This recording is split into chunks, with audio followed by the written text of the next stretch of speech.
नमस्कार, आप देख रहे हैं आज तक। आपके साथ मैं हूं सईद अंसारी। स्वागत है आपका शंखनाद में।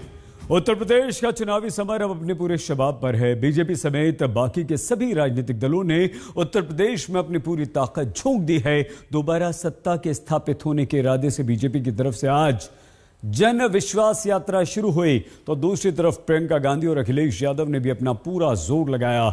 मगर शंखनाद की शुरुआत उस खबर से जिसने उत्तर प्रदेश के चुनाव में तड़का लगा दिया। जी हां, समाजवादी पार्टी के नेताओं पर इनकम टैक्स के छापे के बाद अब अखिलेश यादव ने फोन टैपिंग का आरोप जोड़ दिया।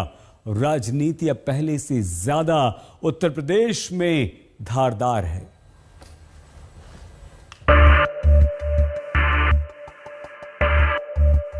पांच साल के कार्यकाल में संपत्ति 200 गुना ज्यादा बढ़ जाए, ये क्या है? आप इसको जो है स्वीकार नहीं करेंगे। आखिर इनकी आय से अधिक संपत्ति का मामला बीजेपी के समय का मामला तो नहीं है, तो कांग्रेस की सरकार का समय का मामला है। पहली बार देखने को मिल रहा है कि उत्तर प्रदेश में समाजवादी पार्टी की सरकार न बन जाए, इसके लिए इन संस्थाओं का भी इस्तेमाल होगा। पूरा देश जानता है कि जहां जहां चुनाव भारतीय जनता पार्टी हारने लगती है, इन संस्थाओं को आगे करती है। उत्तर प्रदेश में पॉलिटिक्स का पारा चढ़ा हुआ है। इनकम टैक्स के छापों पर छिड़ी लड़ाई है, बात बढ़कर फोन टैपिंग तक आई है और चुनावी जंग में आरोपों की नई कड़ी लाई है।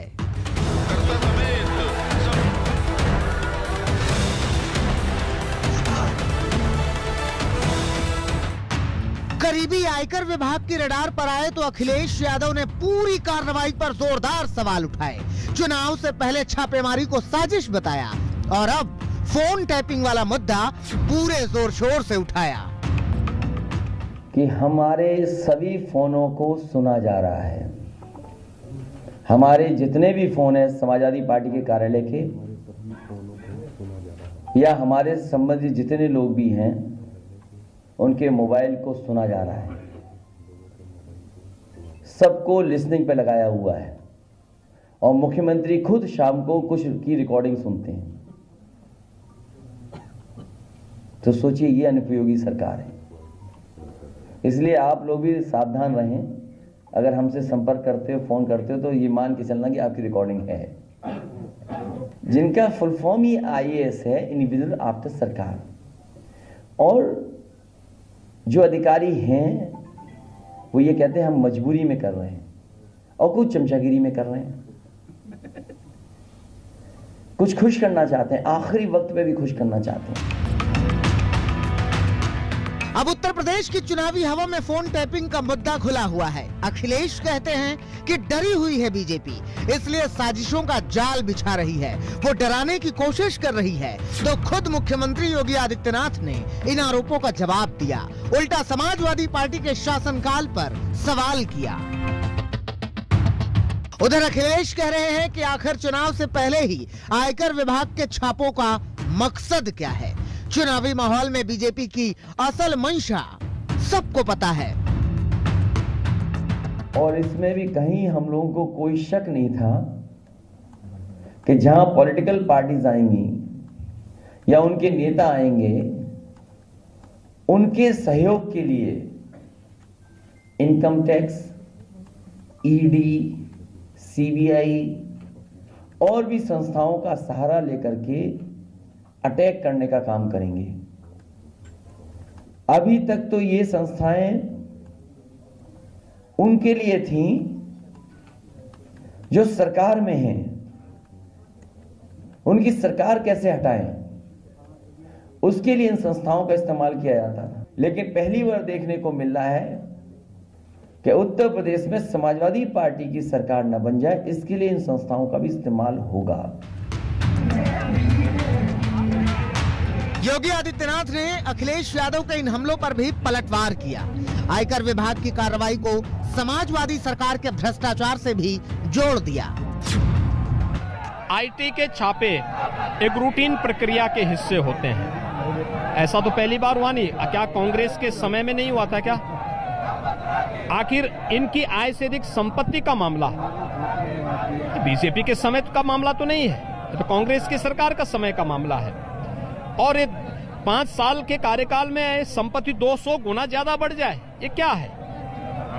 आप इसको जो है स्वीकार नहीं करेंगे तो आईटी के छापे एक रूटीन प्रक्रिया के हिस्से होते हैं, उस पे सरकार की हस्तक्षेप नहीं होता है।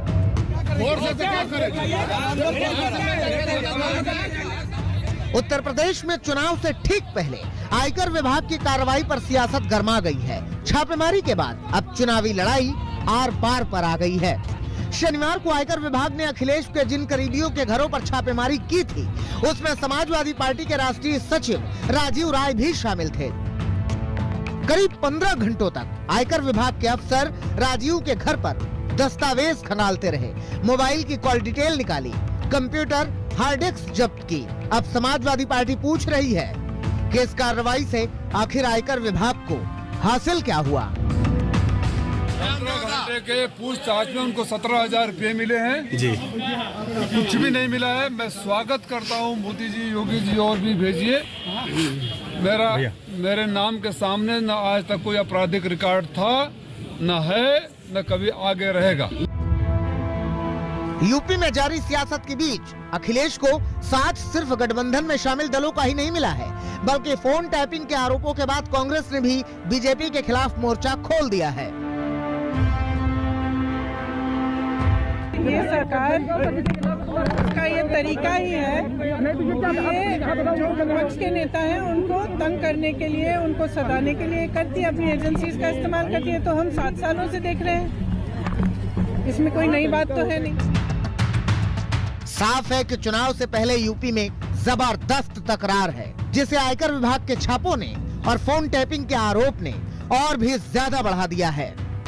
मथुरा से कुमार अभिषेक और समर्थ श्रीवास्तव के साथ आज तक ब्यूरो। उत्तर प्रदेश में बीजेपी ने अपना पूरा दम लगा रखा है। मथुरा से जन विश्वास यात्रा की शुरुआत करने वाले मुख्यमंत्री योगी आदित्यनाथ से कई विषयों पर हमारे संवाददाता कुमार अभिषेक ने बात की।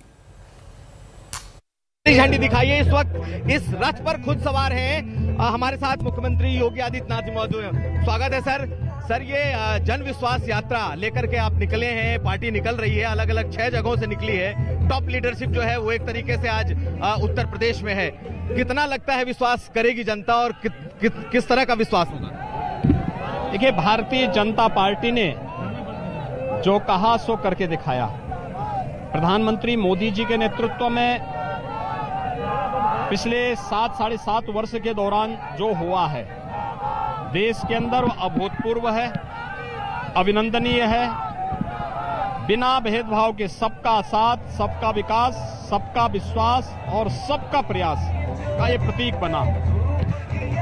उत्तर प्रदेश में पिछले 4.5 वर्ष के दौरान जो हुआ है, हर एक व्यक्ति के लिए वह मुझे लगता है कि अभिनव भी है, आश्चर्यजनक भी है। हमने जो कहा सो करके दिखाया, इसलिए इसमें कहीं कोई संदेह नहीं होना चाहिए कि भारतीय जनता पार्टी इस जन विश्वास पर हर स्थिति में खरा उतरेगी और जनता का आशीर्वाद, जनता जनार्दन का आशीर्वाद भारतीय जनता पार्टी को प्राप्त होगा। मुख्यमंत्री जी, आप मथुरा से आप इसकी शुरुआत कर रहे हैं। क्या काशी और अयोध्या के बाद लगता है कि मथुरा भी पार्टी के एजेंडे में है? और बड़ी चर्चा इस बात की है कि मुख्यमंत्री योगी आदित्यनाथ मथुरा से चुनाव भी लड़ेंगे। देखिए, चुनाव लड़ने का मेरा यहां से कोई कार्यक्रम नहीं है। पार्टी जहां से मुझे कहेगी वहां से लड़ेंगे, लेकिन मथुरा मेरा पावन धाम है और अपने पावन धाम से यह सौभाग्य हमें प्राप्त हो। मैं पहली बार यहां नहीं आया हूं, आज 19 दिसंबर और 19वीं बार मैं मथुरा में आया हूं और मथुरा हमारा पावन धाम, हमारा उत्तर प्रदेश वासियों का सौभाग्य है कि सप्तपुरियों में से 3 पुरी उत्तर प्रदेश में है, अयोध्या, मथुरा और काशी। तो उसमें मथुरा है। इन सभी पुरियों में दर्शन करने और जनता जनार्दन की कृपा, उनका आशीर्वाद से, प्रधानमंत्री मोदी जी की अनुकंपा से जनता के लिए और इन तीर्थों के विकास करने का कुछ सौभाग्य प्राप्त हुआ है। इससे ज्यादा आनंद का अवसर और क्या हो सकता है? मंत्री जी, कल प्रधानमंत्री ने आपको उपयोगी कहा। योगी उत्तर प्रदेश को जोड़ करके उपयोगी, कुछ लोग अनुपयोगी शब्द का भी इस्तेमाल कर रहे हैं, इसको कैसे देख रहे हैं? देखिए, योगी तो उपयोगी ही होता है। योगी को प्रधानमंत्री मोदी जी ने और भारतीय जनता पार्टी ने प्रदेश के लिए उपयोगी बनाया, लेकिन माफिया, अपराधी, आतंकवादियों और पेशेवर तस्करों और भ्रष्टाचारियों के लिए उपयोगी रहे दल के लिए मैं अनुपयोगी जरूर हूं, क्योंकि जब किसी माफिया की अवैध कमाई पर बुलडोजर चलता है तो कैसे स्वीकार करेगा। पेशेवर अपराधियों के खिलाफ जब सरकार की कार्रवाई चलती है, दंगाइयों के खिलाफ कार्रवाई होती है, इसको कैसे भी लोग स्वीकार कर पाएंगे। तो स्वाभाविक रूप से प्रदेश सरकार की लड़ाई मजबूती से आगे बढ़ रही है। लोक कल्याण का कार्य हो, चाहे वह इंफ्रास्ट्रक्चर डेवलपमेंट के कार्य हो, सरकार ने पूरी मजबूती के साथ इसे आगे बढ़ाया है। आस्था का सम्मान हो, मथुरा ब्रज तीर्थ विकास परिषद, अयोध्या में श्री राम जन्मभूमि भव्य मंदिर के निर्माण का हो, काशी में बाबा विश्वनाथ धाम का निर्माण के साथ साथ पूरा भव्य स्वरूप देने का कार्य हो, विंध्यवासिनी धाम के पुनरुद्धार की कार्रवाई हो, भव्य और दिव्य कुंभ का हो। उत्तर प्रदेश ने हर एक फील्ड में काम किया है और मुझे लगता है जन विश्वास यात्रा उसी का प्रतीक। एक सवाल मथुरा में योगी थे तो अंबेडकर नगर में बीजेपी अध्यक्ष जेपी नड्डा ने जन विश्वास यात्रा की शुरुआत की। जेपी नड्डा से चुनावी रणनीति पर बात की हमारी सहयोगी चित्रा त्रिपाठी ने।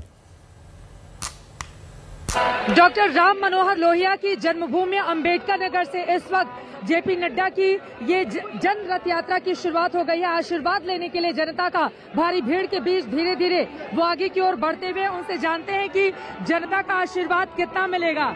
सर, जनता का आशीर्वाद कितना नजर आ रहा है उत्तर प्रदेश में बीजेपी के लिए? देखिए चित्रा जी, आप देख सकती हैं सामने जन सैलाब है। जो योगी जी ने काम किया है और जो मोदी जी का आशीर्वाद उत्तर प्रदेश को मिला है, उससे जनता खुश है। ज्यादातर चुनाव में लोग जाते हैं तो एंटी इनकम्बेंसी के साथ जाते हैं। ये चुनाव प्रो इनकम्बेंसी का है। लोग योगी जी को एक बार और मौका देना चाहते हैं ताकि उत्तर प्रदेश ने जो विकास की छलांग लगाई है वह और तेजी से आगे बढ़े। तो यह बिल्कुल स्पष्ट दिख रहा है कि विकास के दृष्टि से जो इंफ्रास्ट्रक्चर है उस पर सार्वजनिक रूप से काम हो रहा है। अब मैं आ जाती हूँ अखिलेश यादव के सवाल पर। वो भी रथ यात्रा लेकर चल रहे हैं। उन्होंने कहा है कि दरअसल बीजेपी के नेता उनके फोन टैप करते हैं और रात में सुनते हैं और बीजेपी ये काम तब करती है जब वो हार रही होती है। देखिए, जिसकी जैसी सोच वैसा विचार। उन्होंने अपने शासनकाल में यही किया होगा, इसलिए उनको ये दिखता है। हम लोग ऐसे काम न करते हैं न सोचते हैं। ये काम ऐसे लोगों का है जो इस तरीके के विचार रखते हैं। आईटी रेड पे कहा है कि आईटी, सीबीआई, सारी एजेंसियां अब लग जाएंगे हमारे पीछे। ऐसा है कि जब चुनाव कोई हारने लगता है तो इस तरीके के बहाने लगाने लगता है और वो इंस्टीट्यूशंस को बदनाम करने लगता है। ये इलेक्शन कमीशन जब चुनाव जीतते हैं तो ईवीएम की चर्चा नहीं करते हैं और हारते हैं तो ईवीएम की चर्चा करते हैं, उसके स्वायत्तता पर प्रश्न करते हैं, उसके ऑटोनॉमी पर प्रश्न करते हैं। उसी तरीके से अब जैसा करोगे वैसा भरोगे। आपने मन से कहा कि 15 आतंकवादियों को छुड़ाने का काम किया गया था अखिलेश सरकार की। जी बिल्कुल, और उसमें से 4 को फांसी हुई और बाकियों को आजीवन कारावास हुआ। ये ऑन रिकॉर्ड है। तो इस तरीके की एक्टिविटी, इस तरीके के संबंध आतंकवादियों के साथ भी दिखते हैं। आपकी सभाओं में भी भारी भीड़ है। अलग अलग जगहों पर बीजेपी के नेता लगातार ये जन विश्वास यात्रा कर रहे हैं, लेकिन अखिलेश यादव की भी भीड़ बढ़ती जा रही है। कल राहुल गांधी भी अमेठी में थे, वहां पर भी भीड़ थी। तो विरोधी दलों की ये भीड़ परेशान कर रही है बीजेपी को? बिल्कुल नहीं करती है। हमें मालूम है उनके साथ कौन आने वाले हैं। ये सबका साथ, सबका विकास, सबका विश्वास का नमूना है। ये मजबूत भारत की तस्वीर है। वह जाति पंथ से जुड़े हुए विषयों को ही आगे रखते हैं, इसलिए उनकी यात्रा वैसी होगी। आप लोगों ने लाल टोपी पर निशाना साधा, लाल रंग को उन्होंने अपना हथियार बना लिया है और अब तो हनुमान जी के मंदिर भी जा रहे हैं वो दर्शन के लिए और कह रहे हैं कि लाल रंग तो लाल चुनरी माता रानी का प्रतीक है। ये सब तो हम लोगों ने बाध्य किया। ये तो उनको अब सीख में आया, नहीं तो उन्होंने राम भक्तों पर तो गोली चलाई थी। ये उनका पार्टी का इतिहास है। उनको कब से धर्म और कब से ये पूजा पाठ याद आने लगी। अब तो क्योंकि भारत का वोटर जाग गया है और वो भारतीय संस्कृति के जुड़ाव में गर्व महसूस करता है, इसलिए मजबूरन कोई चंदन लगा के घूम रहा है, कोई मंदिर के दर्शन कर रहा है। 20 साल में कभी देखा आपने कोई तस्वीर जिसमें अखिलेश जी किसी मंदिर में गए हों? तो बीजेपी के डर से कि हिंदू वोटर, बीजेपी का डर नहीं, बीजेपी की बात को भारत की जनता ने, उत्तर प्रदेश की जनता ने मान्यता दी है। मान्यता दी है। राहुल गांधी ने अमेठी में हिंदू और हिंदुत्व के मुद्दे पर फिर से आपको घेरा है और बताया है कि हिंदुत्ववादी गोडसेवादी हैं। हर जगह वो यही बता रहे हैं। देखिए, मैंने पहले कहा चित्रा जी, उनकी जानकारी सीमित है। न वो हिंदुत्व जानते हैं, न वो हिंदुत्ववादी जानते हैं। वो क्या कहते हैं वो खुद ही समझ पाते हैं, दूसरा नहीं समझ पाता। उत्तर प्रदेश के चुनावी समर की राजनीति आपने देख ली। अब हम आपको पंजाब में मचे कोहराम की तरफ भी लिए चलते हैं। स्वर्ण मंदिर में बेअदबी के बाद हुई हत्या पर राजनीति गर्मा गई, वो हम आपको दिखाएंगे। लेकिन उससे पहले उत्तर प्रदेश में बीजेपी और समाजवादी पार्टी अपना शक्ति प्रदर्शन कर रहे हैं, तो कांग्रेस भी पीछे नहीं। कांग्रेस की तरफ से प्रियंका गांधी ने उत्तर प्रदेश में मोर्चा संभाला हुआ है और इसी कड़ी में कांग्रेस की राष्ट्रीय महासचिव प्रियंका गांधी ने रायबरेली में लड़की हूं, लड़ सकती हूं शक्ति संवाद किया। प्रियंका से बात की हमारी संवाददाता मौसमी सिंह ने। देखिए, प्रियंका गांधी वाड्रा यहाँ पे मिलते हुए लोगों से लगातार महिलाओं को लेके लड़की हूँ, लड़ सकती हूँ फोकस। प्रियंका, लड़की हूँ, लड़ सकती हूँ फोकस है। आप कह रहे धर्म और जाति से इतर राजनीति होनी चाहिए, पर राहुल बार बार हिंदू और हिंदुत्ववादी के जिक्र करते हैं। क्या दोनों मेल खाता है? क्यों नहीं, क्यों नहीं? एक्चुअली दोनों एक ही चीज कह रहे हैं। हम दोनों यही कह रहे हैं कि देखिए, जब वो कह रहे हैं हिंदू और हिंदुत्ववादी के में जो फर्क बना रहे हैं, वो ये कह रहे हैं कि जो हिंदू धर्म सिखाता है वो यही है कि सत्य के पथ पर चलें। ये लोग सत्य के पथ पर नहीं चल रहे हैं, रोज रोज झूठ बोलते हैं, रोज रोज लोगों को गुमराह करने का काम करते हैं। तो वो ये कह रहे हैं। मैं कह रही हूँ, क्या कहा मैंने, कि आप अपनी शक्ति को पहचानो, आगे बढ़ो। मैं कह रही हूँ कि जो विकास के मुद्दे हैं उसे उठवाओ। कैसे करोगे? अगर नेताओं को सत्य पर के पथ पर चलने पर मजबूर कराओगे तभी। सेम चीज है कि 21 साल की मैरिजेबल एज को लेके बवाल है कि आवारा हो जाएंगी लड़कियां, उम्र क्यों बढ़ा दी। इस तरह के बयान आए हैं सियासतदानों के कि लड़कियां आवारा। कहना चाहती हूँ, जब से हमने ये शुरू किया है ये नारा, तब से सारी पार्टियां कुछ ना कुछ घोषणा करना चाहती हैं और ये एक अच्छी बात भी है, क्योंकि राजनीति में ऐसे ही परिवर्तन आएगा। अगर अब उनको मालूम है कि महिलाएं सशक्त हो रही हैं, तो अब उनको घबराहट हो रही है कि महिलाओं के लिए कुछ घोषणा करें। इसमें तमाम घोषणाएं हो रही हैं। एक तरह से अच्छा है कि राजनीति में महिला की शक्ति पहचानी जा रही है। वही मैं कह रही हूँ बार बार। घाटे की राजनीति आपको लगता है क्योंकि महिलाएं जीतती नहीं है? क्या घाटे की राजनीति आपको लगता है? आप कैसे कह सकती हो? आप महिला हो, कैसे कह सकती हो महिला जीतती नहीं है? तुम संघर्ष नहीं करती हो क्या मौसमी? नहीं, मतलब मैं अपनी बात नहीं कर रही हूँ, मैं जनरली पार्टियां ऐसा नहीं करती हैं। संघर्ष करके आई हो ना? नहीं, सुनो ना, संघर्ष करके आई हो ना, ठीक है? किया है संघर्ष, हर स्टेप पे किया होगा तुमने संघर्ष। उसी तरह जो राजनीति में महिला आएगी, हर स्टेप पे करेगी। एक बार हारेगी, दूसरी बार जीतेगी, कोई बात नहीं। करने दो, आपको मौका करने दो, करने दो मौका, करने दो मौका। इस देश की महिलाओं को जो मौक करेगा ना, वो खुद हारेगा। तो इस तरह से प्रियंका गांधी वाड्रा ने आज तक से एक्सक्लूसिव बातचीत में दो टूक कहा, जिसको मजाक उड़ाना है उड़ाए। जो जब महिलाएं राजनीति में आएंगी तो वो असल संदेश जनता को और उन लोगों को देंगी। प्रियंका गांधी आज तक से एक्सक्लूसिव बातचीत में। कैमरा पर्सन पवन के साथ मौसमी सिंह, रायबरेली, आज तक। उत्तर प्रदेश में विधानसभा चुनाव में सभी राजनीतिक दलों ने अपनी पूरी शक्ति झोंक दी है और सिर्फ चारों तरफ चुनाव प्रचार। इस बीच कोरोना भी है, लेकिन उसकी किसी को फिक्र भी नहीं। पंजाब का अगर रुख करें तो वहां पर भी जबरदस्त संग्राम मचा हुआ है, कोहराम है, क्योंकि स्वर्ण मंदिर में बेअदबी के बाद हुई हत्या पर अब राजनीति हो रही है। पक्ष विपक्ष अपने अपने हिसाब से चुनावी आरोप प्रत्यारोप पंजाब में भी कर रहे हैं, मगर इस राजनीति के बीच कपूरथला से भी यह खबर आई जिसने दहला कर रख दिया।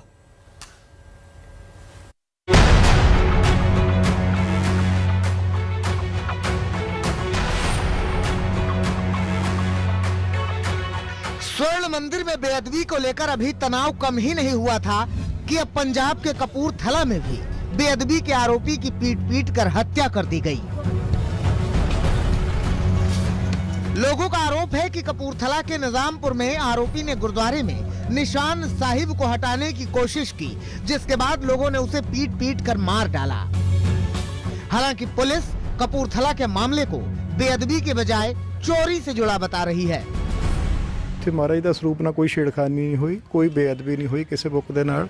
हाँ, इन्हें तेल जिहड़ा सी उन्हां दा डोलिया होया सी, उन्हां दीयां जैकटां पाईयां होईयां सी। इन्हें जिद्दां इन्हां ने फड़िया उत्थों चोरी वाला ही सीन लग रहा सी। लेकिन मौके पर मौजूद लोग ये मानने को तैयार नहीं। इस घटना को भी बेअदबी से जोड़ रहे हैं।